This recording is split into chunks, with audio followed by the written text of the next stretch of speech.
Painted painless learning.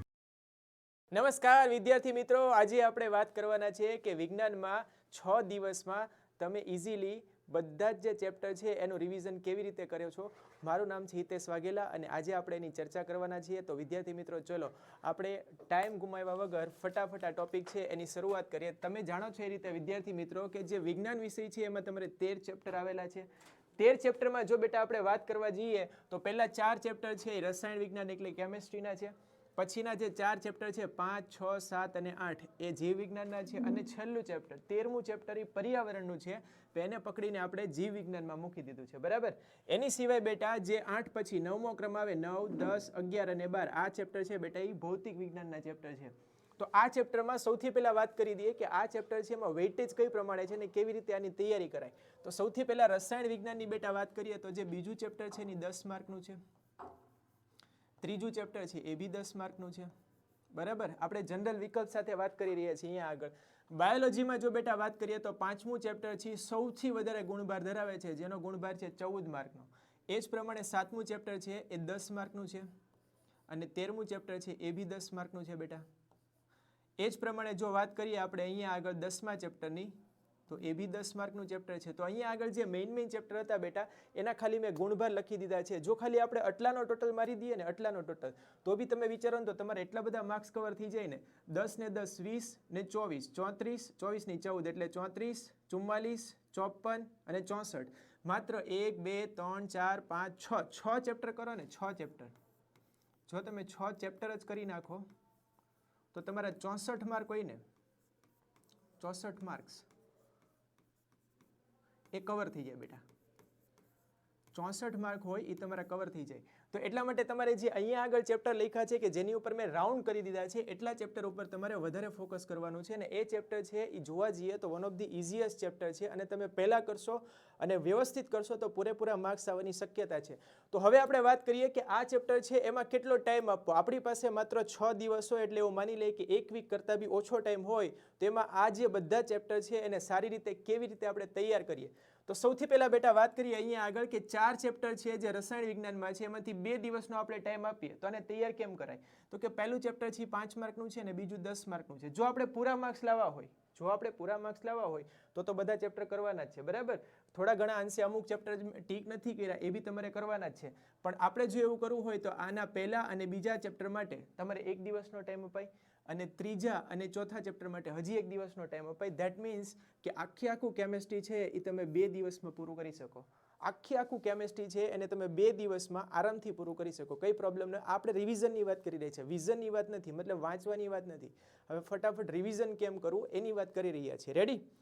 ચલો આની સાથે બેટા વાત કરીએ હવે જીવ વિજ્ઞાનની. તો જીવ વિજ્ઞાનમાં બેટા 5મું 6મું 7મું 8મું અને 13મું પર્યાવરણ વાળું ચેપ્ટર બી આમાં આવી ગયું છે. તો 5મું ચેપ્ટર છે એનો જે ગુણભાર છે સૌથી વધારે છે, 14 માર્ક છે. બીજી વસ્તુ કે આ બધામાં સૌથી મોટું કોઈ ચેપ્ટર હોય તો એ બી 5મું ચેપ્ટર છે. તેવું બોલી શકાય બેટા કે 5મું ચેપ્ટર છે ને એને આપણે 1 દિવસ આપી દઈએ. 5મા ચેપ્ટરને કેટલા દિવસ આપી દેવાનો? 1 દિવસ. આખો 1 દિવસ ફાળવી દો. કારણ કે આપણા શરીરની મોટા ભાગની જે સિસ્ટમ આવેલી છે, બરાબર. હૃદય થઈ ગયું, એની પછી પાચન તંત્ર થઈ ગયું, ઉત્સર્જન તંત્ર થઈ ગયું, આ બધી જે સિસ્ટમ્સ છે એ આ ચેપ્ટરમાં આવેલી છે. તો આ ચેપ્ટરને વ્યવસ્થિત રીતે તૈયાર કરવા માટે આખો દિવસ આપણે આપી દઈએ. અમુક આકૃતિઓ છે જેને દોરવી, એની પ્રેક્ટિસ કરવી એટલા માટે. અને પછી જે 6, 7, 8 અને 13મું ચેપ્ટર વધ્યું છે એમાં 8મા ચેપ્ટરને આપણે કેન્સલ જ કરી દઈએ, બરાબર. 3 માર્કનું ચેપ્ટર છે બેટા. 1 કલાક જેટલો ટાઈમ આપવાનો આખા દિવસમાંથી, માત્ર 1 કલાક. ચેપ્ટરને બરાબર વાંચી લેવાનું, સમજીને અને છોડી દેવાનું, બરાબર. આમાંથી કોઈ મેજર ટોપિક આવવાની શક્યતા નથી. 3 માર્કનું માત્ર ચેપ્ટર છે. 1 માર્કના 2 પ્રશ્નો આવે છે અને બીજો એકાદો પ્રશ્ન ગમે એને સેટ કરી દેશે. 2 માર્કનું ચેપ્ટર છે, ટોટલ 3 માર્કમાં આવે છે, બરાબર. તો આ ચેપ્ટરને આપણે કેન્સલ કરી દઈએ છીએ. તો 6મું 7મું અને 13મું ચેપ્ટર છે આ ત્રણેય મળીને ફરીવાર આને આપણે 1 દિવસ આપી દઈએ.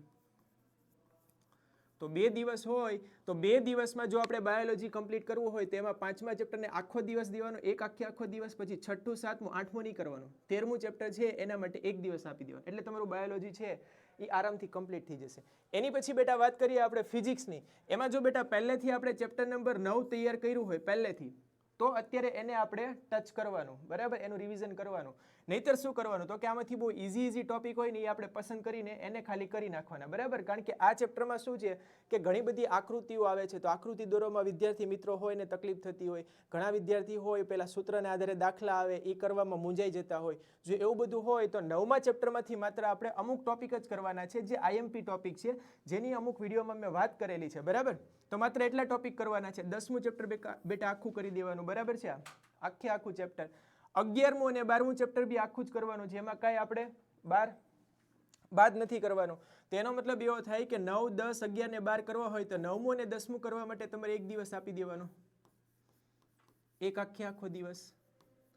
અને 11મું અને 12મું ચેપ્ટર કરવું હોય તો એના માટે તમે એક દિવસ આપી શકો. અને આમાં મેં સેટ એવી રીતે જ કર્યું છે બેટા કે 11મું ચેપ્ટર થોડું મોટું છે, 12મું ચેપ્ટર પ્રમાણમાં નાનું છે, એટલે મોટું અને નાનું ચેપ્ટર લીધું છે. એ જ પ્રમાણે 9મું ચેપ્ટર છે ખૂબ મોટું ચેપ્ટર છે, 10મું ચેપ્ટર છે નાનું ચેપ્ટર છે પ્રમાણમાં, તો 9મું અને 10મું એટલે આમાં જોડી એવી જ બનાવી છે, એક નાનું ચેપ્ટર એક મોટું ચેપ્ટર, એક નાનું ચેપ્ટર એક મોટું ચેપ્ટર. એટલે તમે આરામથી 2 દિવસમાં ફિઝિક્સ કમ્પ્લીટ કરી શકો, આરામથી 2 દિવસમાં બાયોલોજી કમ્પ્લીટ કરી શકો, અને ઇઝીલી રસાયણ વિજ્ઞાન છે એનું બી તમે રિવિઝન કરી શકો. અને જો બેટા તમને એમ થાય કે મારે બધા ચેપ્ટર તૈયાર નથી થયા છતાં બી મારે આ બધી જ વસ્તુ છે ને ફટાફટ રિવિઝન કરવું છે, તો અહીંયા આગળ જેની ઉપર મેં રાઉન્ડ કરેલા છે એટલા ચેપ્ટરને તમારે કરી લેવાના. 64 માર્ક્સ તમારા કવર થાય છે આમાં જનરલ ઓપ્શન સાથે. 80માંથી 64 માર્ક્સ માત્ર 6 ચેપ્ટર કરીને બેટા. રેડી?